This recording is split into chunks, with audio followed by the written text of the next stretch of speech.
are the God who was, who is, and is to come.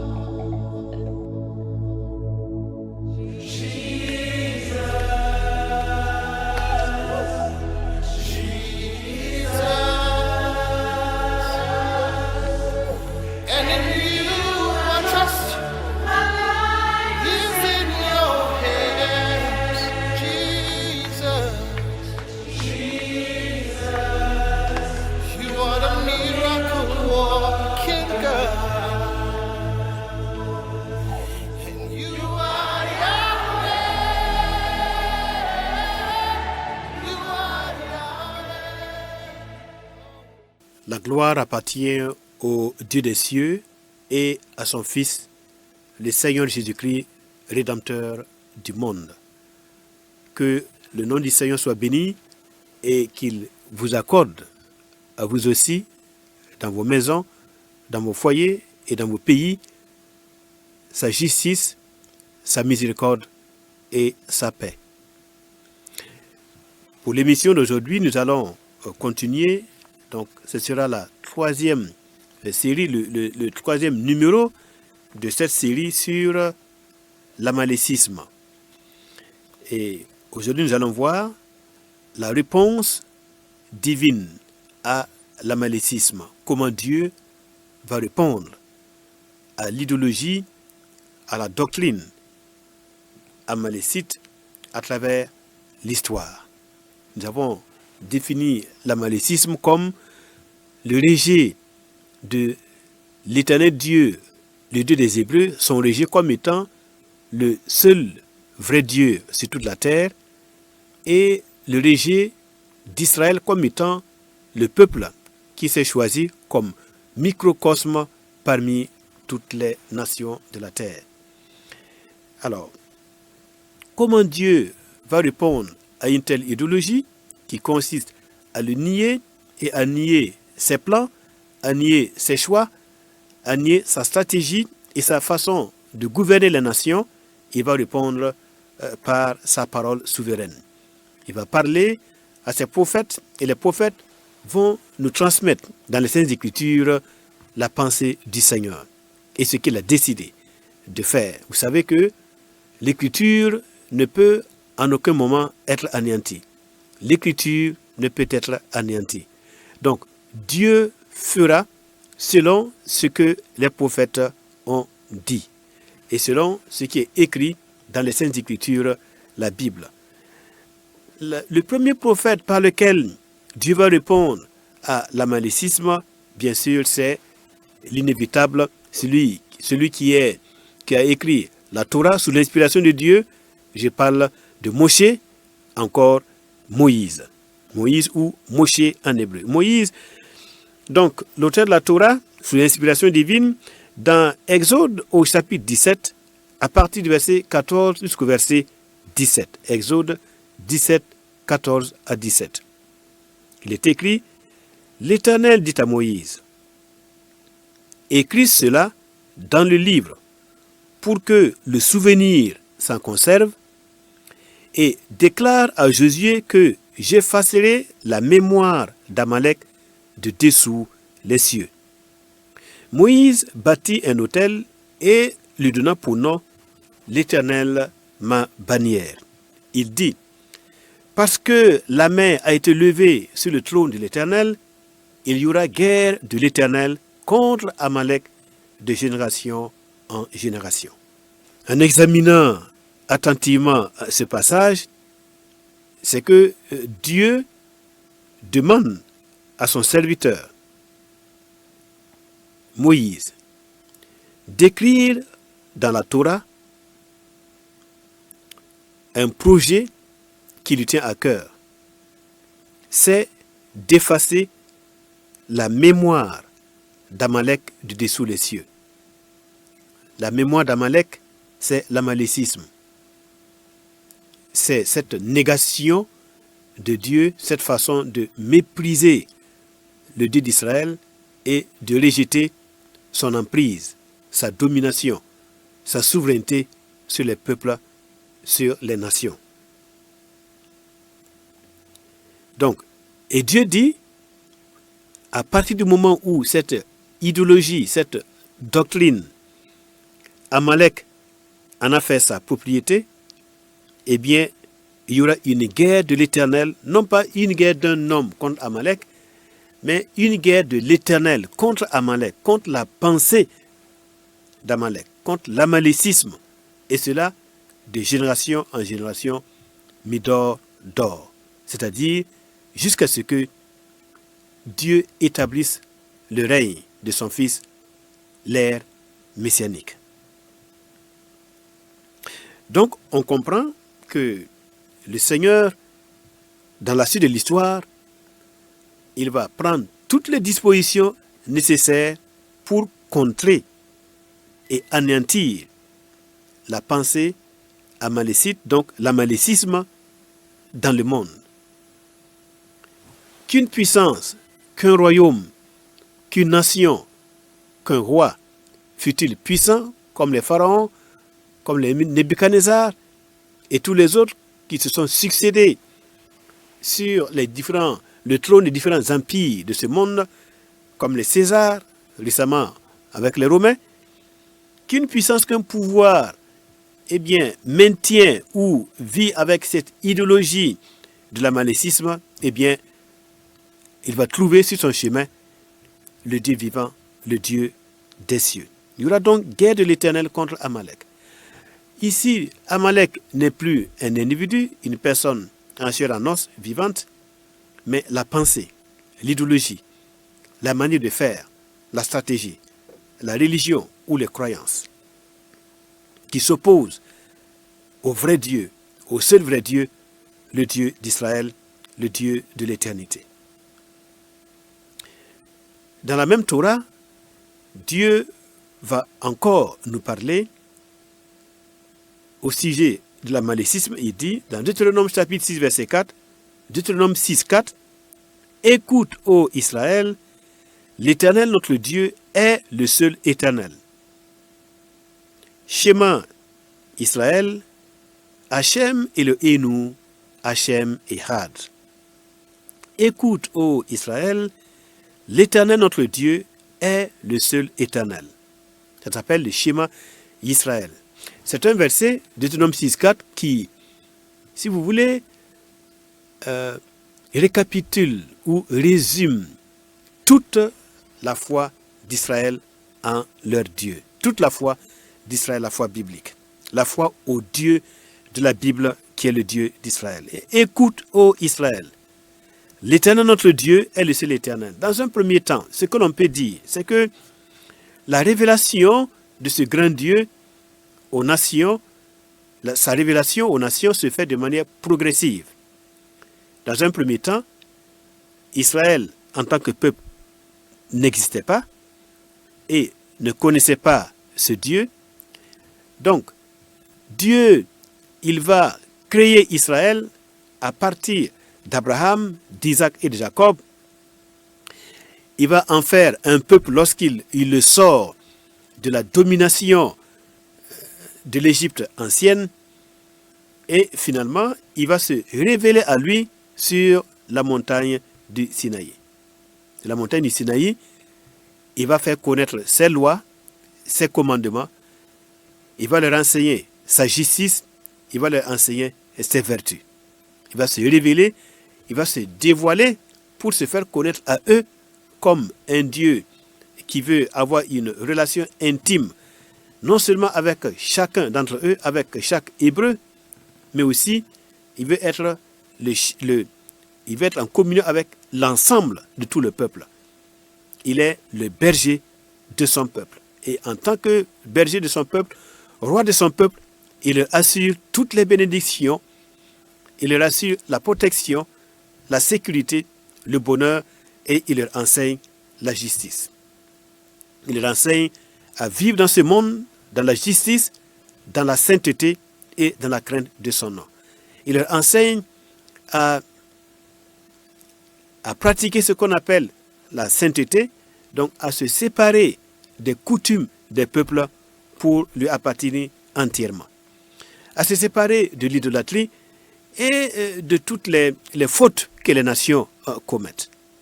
Donc il va leur apprendre à se sanctifier, à se mettre à part parmi les nations, s'ils veulent qu'il soit leur Seigneur et qu'il puisse se révéler aux autres nations du monde par eux.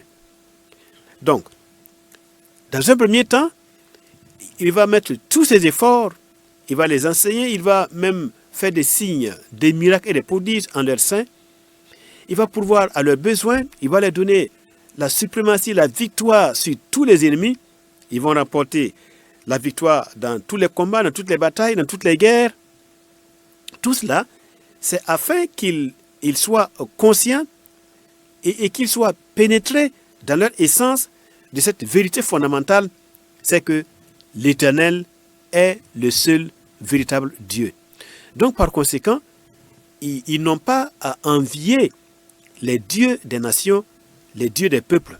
Ils n'ont pas à imiter les coutumes des peuples et des nations. Ils n'ont pas à avoir peur de quelque autre dieu ou idole ou puissance ou pouvoir que ce soit sur cette terre, tant qu'ils sont obéissants à ses commandements qu'il leur a transmis, à ses lois, ses instructions qu'il leur a données par la loi de Moïse sur la montagne du Sinaï. Donc dans un premier temps, il va se révéler comme un Dieu national à Israël. Écoute, ô Israël, l'Éternel est d'abord notre Dieu.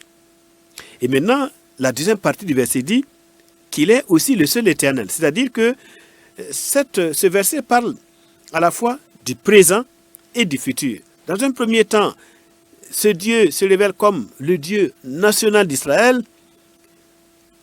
même si ses œuvres sont connues en dehors de la nation par les autres peuples qui entourent Israël, mais surtout dans la suite des temps, eh bien, ce Dieu va agir sur toute la terre, dans toutes les familles des peuples, de manière à être reconnu comme le Dieu de toutes les nations. En ce moment, ce n'est plus le Dieu national d'Israël. On ne dirait pas seulement l'Éternel, écoute, ô Israël, l'Éternel est notre Dieu, mais on dirait aussi l'Éternel notre Dieu est le seul Éternel, il est le seul Dieu sur toute la terre pour tous les hommes et dans toutes les nations. Donc la connaissance de ce Dieu sera donnée à toutes les familles de la terre, à toutes les familles des peuples et à toutes les nations. À partir de ce moment-là, c'est le Dieu universel. Un Dieu qui n'appartient plus à une nation, mais un Dieu qui appartient à toute la création. Donc voilà la réponse de Dieu au niveau de la Torah. Alors ensuite, Dieu va répondre à l'amalécisme, à cette négation de son autorité, de sa souveraineté et de ses choix qu'il fait sur la terre. Les forces amalécites qui s'opposent à cela, Dieu va répondre encore par les paroles des prophètes, comme je disais, les prophètes, les Nevi'im. Les prophètes, s'appuyant sur la Torah, ils vont annoncer voilà, ce que Dieu va faire par rapport à cette doctrine amalécite qui consiste à nier la suprématie de Dieu d'Israël. Le prophète Ésaïe en particulier, l'un des premiers, au chapitre 2, verset 4, il écrit, Ésaïe chapitre 2, verset 4, là nous parlons des Nevi'im, les prophètes, il arrivera dans la suite des temps que la montagne de la maison de l'Éternel sera fondée sur le sommet des montagnes, qu'elle s'élèvera par-dessus les collines et que toutes les nations y afflueront. Des peuples s'y rendront en foule et diront, venez et montons à la montagne de l'Éternel, à la maison du Dieu de Jacob, afin qu'il nous enseigne ses voies et que nous marchions dans ses sentiers. Car de Sion sortira la loi qui va gouverner toutes les nations. De Sion sortira la loi et de Jérusalem la parole de l'Éternel. La parole de l'Éternel pour gouverner toutes les nations. Il sera le juge des nations, l'arbitre d'un grand nombre de peuples. Voilà. Et lorsque nous poussons la lecture, jusqu'au verset 18, il est dit, toutes les idoles disparaîtront. Donc, Ésaïe, le premier des prophètes de Nevi'im, il va annoncer la réponse de Dieu face à l'amalécisme. Toutes les puissances, tous les pouvoirs, toutes les dominations, les princes de ce monde de ténèbres, comme Dubiel, qui est le prince de l'Empire perse, qui s'oppose à Michael, le prince d'Israël, eh bien, toutes ces puissances, ces forces-là, Dieu annonce solennellement qu'elles seront vaincues. Ces puissances seront vaincues. Et que les nations seront libérées de toutes ces puissances amalécites, voilà, de toutes ces doctrines de l'amalécisme. Les nations seront libérées dans leurs pensées, dans leurs raisonnements, dans leur mentalité. Voilà, elles seront libérées de toutes les fausses religions qui pilulent dans ce monde, qui sont de véritables mensonges religieux. Et finalement, les hommes et les nations seront libérés et ils vont affluer à Jérusalem pour rencontrer et chercher à connaître le roi messianique qui sera assis. Et alors, ils vont demander à être enseignés par rapport aux voix du Seigneur. Et il est dit que de Jérusalem de Sion sortira la loi qui va enseigner les nations, et de Jérusalem la parole de l'Éternel qui fera du bien, qui va donner l'instruction et la lumière de la connaissance de l'Éternel à toutes les nations. Donc Dieu répond à l'amalécisme en disant que rien ne pourra empêcher sa connaissance, la connaissance du vrai Dieu, du Dieu d'Israël. Aucune force d'aucune nation, aucun Dieu d'aucune nation, aucune idole, aucun pouvoir ne pourra empêcher la lumière de l'Éternel Dieu de briller sur toute la terre, parce qu'il en est le Créateur, il en est le Rédempteur, il en est aussi le propriétaire. Et il trône souverainement au-dessus de tous les dieux, de toutes les idoles qui vont disparaître. Le temps viendra où le Seigneur mettra toute sa gloire, toute son énergie et tout son honneur à détruire les idoles qui n'ont point fait les cieux et la terre, mais qui retiennent captifs les hommes et les femmes sous leur puissance. Alors maintenant, le prophète Jérémie, il renchérit, il vient au secours du prophète Ésaïe en disant aussi, Jérémie chapitre 10, verset 1 à 3, « Car les coutumes des peuples ne sont que vanité. » Donc, il dit de ne pas avoir peur. Israël en tant que son peuple et tous ceux qui se confient au Dieu d'Israël, eh bien, qu'il n'ait pas peur, qu'il n'ait peur aucunement des signes parmi les nations, l'astrologie ou des signes qui descendaient du ciel ou qui sortaient de la mer, que ceux qui se confient en lui n'ont pas besoin de craindre quoi que ce soit, de craindre les signes, de craindre les malédictions. Pourquoi? Parce que les coutumes des peuples ne sont que vanité.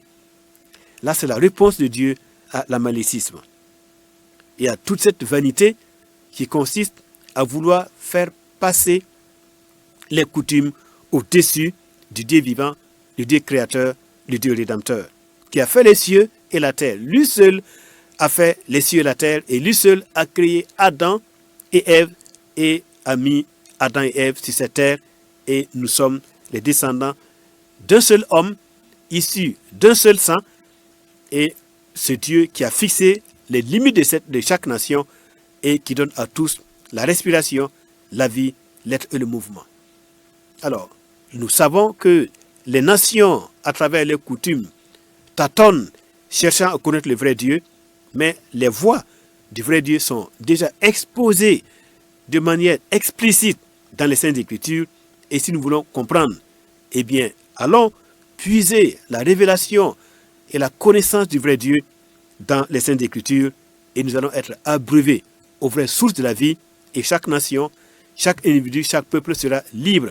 Libre vis-à-vis du péché, libre vis-à-vis des puissances impures, des puissances maléfiques qui gouvernent les cœurs et qui gouvernent les nations et qui sont à la base des guerres, des problèmes, des difficultés, de la misère, de la haine, de la mort.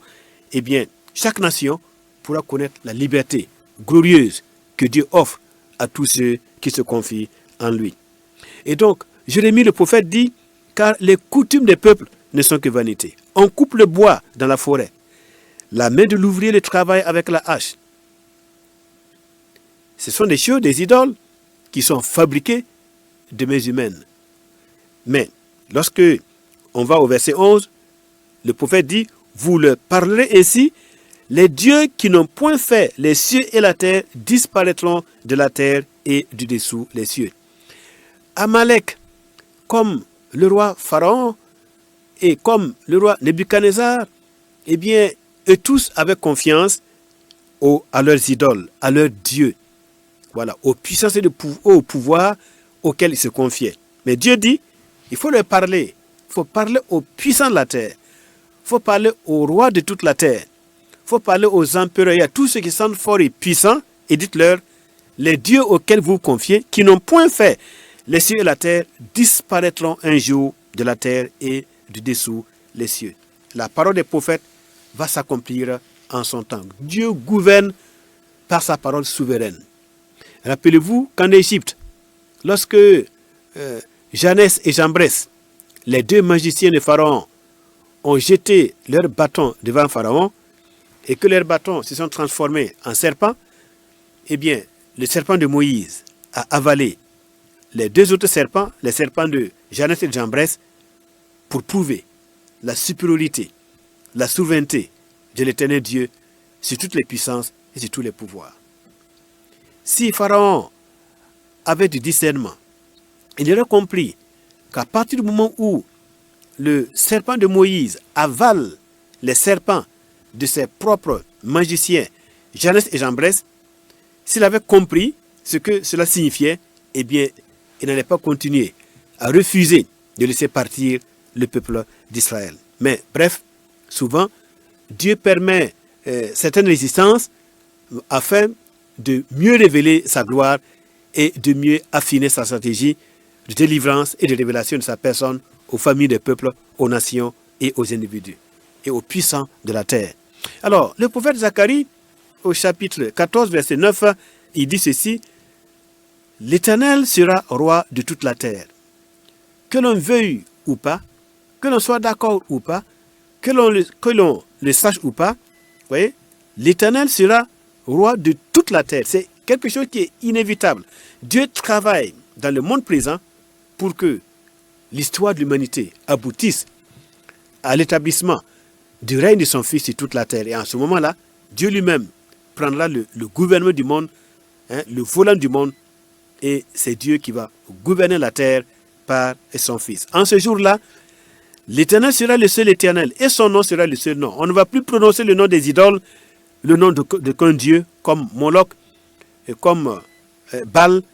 Tous les noms de tous les dieux vont disparaître. Habakkuk, au chapitre 2, verset 13, verset 14, eh bien, il renchérit en disant, voici, quand l'Éternel des armées l'a résolu, les peuples travaillent pour le feu, les nations se fatiguent en vain, car la terre sera remplie de la connaissance de la gloire de l'Éternel, comme le fond de la mer par les eaux qui le couvrent. Tandis que Pharaon disait, je ne connais pas l'Éternel. Tandis que Amalek disait, je ne connais pas l'Éternel. Qui est l'Éternel? Tandis que Amalek méprisait les signes, les miracles, les produits du Dieu vivant, eh bien, Habakkuk dit, attention, un jour, la terre sera remplie, malgré vous, malgré votre résistance, malgré votre ténacité, malgré vos ruses, eh bien, malgré vos mensonges, la terre sera remplie de la connaissance de la gloire de l'Éternel, comme le fond de la mer par les eaux qui le couvrent. Et l'Écriture dit encore, attention, quand l'Éternel des armées l'a résolu, quand le Dieu des cieux l'a résolu, les peuples travaillent pour le feu, les nations se fatiguent en vain. Et Sophonie, le dernier prophète que nous allons voir au chapitre 3, verset 8 à 10, il dit, attendez-moi donc, dit l'Éternel, au jour où je me lèverai pour le butin, car j'ai résolu de rassembler les nations, de rassembler les royaumes, pour répandre sur eux ma fureur, toute l'ardeur de ma colère. Car par le feu de ma jalousie, tout le pays sera consumé. Alors je donnerai au peuple des lèvres pures, afin qu'ils invoquent tous le nom de l'Éternel, pour le servir d'un commun accord, d'au-delà des fleuves de l'Éthiopie. Mes adorateurs, mes dispersés, m'apporteront des offrandes. Le Dieu d'Israël n'est pas connu et accepté entièrement par son propre peuple. Au sein même du peuple d'Israël, il y a des résistances à se soumettre à ce grand Dieu, au Dieu de leur père, Abraham, Isaac et Jacob. Mais Dieu dit, au jour qu'il prépare, eh bien, il va se révéler de telle manière à ce que, à l'intérieur de son peuple, toutes les bouches seront fermées, toutes les langues seront cousues. Et les uns et les autres vont pleurer amèrement, comme si on pleurait sur un premier fils qui vient de disparaître. Ils vont pleurer amèrement sur le Messie, Jésus, fils de Joseph, fils de David, qu'ils ont rejeté. Dieu travaille à cela. Parce que ça aussi, au sein du peuple d'Israël, c'est l'amalécisme. La négation du Père et de Jésus-Christ comme étant son Fils, le vrai Messie. Mais aussi parmi les nations, l'amalécisme. Et Dieu dit, il va agir pour donner à tous les hommes, à l'époque, des lèvres pures, afin qu'ils invoquent tous le nom de l'Éternel, pour le servir d'un commun accord. Au-delà des fleuves de l'Éthiopie, ces adorateurs, ces dispersés, vont lui apporter les offrandes de leur vie. Mesdames, Messieurs, dans une prochaine émission, nous allons voir d'autres manières de Dieu de répondre encore à l'amalécisme. Comme quoi, eh bien, Dieu n'est pas absent dans l'histoire. Le Dieu d'Israël, il laisse les hommes faire l'histoire. Mais en réalité, ce n'est pas les hommes qui font l'histoire. L'histoire est comme une locomotive avec des wagons pas derrière. La locomotive, c'est la parole de Dieu. C'est ce que Dieu a dit devoir venir par la bouche de ses prophètes d'autrefois. Par la Torah, par les Nevi'im, par les évangiles, par les Ketuvim. Eh bien, la locomotive de l'histoire, c'est la parole de Dieu. C'est elle qui conduit l'histoire. Les événements sont comme les wagons pas derrière. Voilà. Les événements ne font que suivre ce que Dieu a ordonné par la locomotive qui est sa parole. Dieu conduit l'histoire vers Sion, vers l'intronisation de son Fils comme roi d'Israël et comme roi des rois sur Sion, sa montagne sainte. Alors, il est bon, il est mieux pour chacun d'entre nous de prendre le train de Dieu et de se jeter dans les bras de ce Dieu d'amour, de ce Dieu de vérité, qui veut nous sauver tous et nous amener dans l'éternité, où nous vivrons dans son tabernacle éternel, rachetés, lavés et purifiés de toute iniquité, et alors nous recevrons l'immortalité. Que Dieu vous bénisse par la connaissance de sa souveraineté et de son amour merveilleux, de son amour rédempteur, manifesté par Jésus-Christ, son Fils, et qui vient bientôt. Amen.